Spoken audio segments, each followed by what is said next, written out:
రఘురామకృష్ణంరాజు ఇప్పుడు రెంటికి చెడ్డ రేవడి మాదిరిగా ఉంది ఆయన పరిస్థితి. ఆయనకు వైసీపీ నుంచి టికెట్ వచ్చిన కొన్ని నెలలకే నెక్స్ట్ ట్రిప్ కి సీట్ రాదన్న విషయాన్ని ఆయన పసిగట్టేశారు.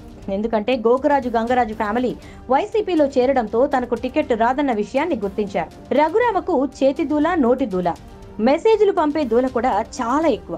గత ఎన్నికల్లో రఘురామకు సీట్ వచ్చినప్పుడు గంగరాజు కుమారుడు రంగరాజుకి మెసేజ్లు పెట్టి బాగా ఇరిటేట్ చేశారట.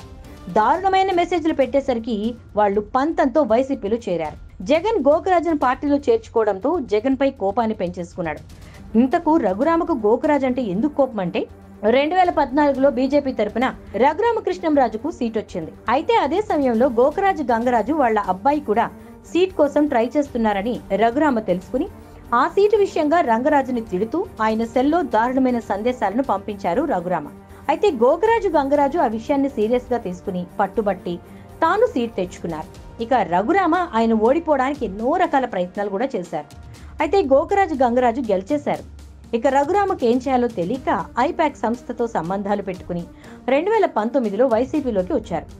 ఎందుకంటే రఘురామ అప్పటికే తన దగ్గరకు వచ్చిన సర్వేల ఆధారంగా వైసీపీ గెలుస్తుందని తెలుసుకుని ప్లాన్ ప్రకారమే వైసీపీలో చేరారు. లోకేష్ బీఫామ్ పంపిస్తాను అని చెప్పినా పెద్దగా పట్టించుకోలేదు రఘురామ.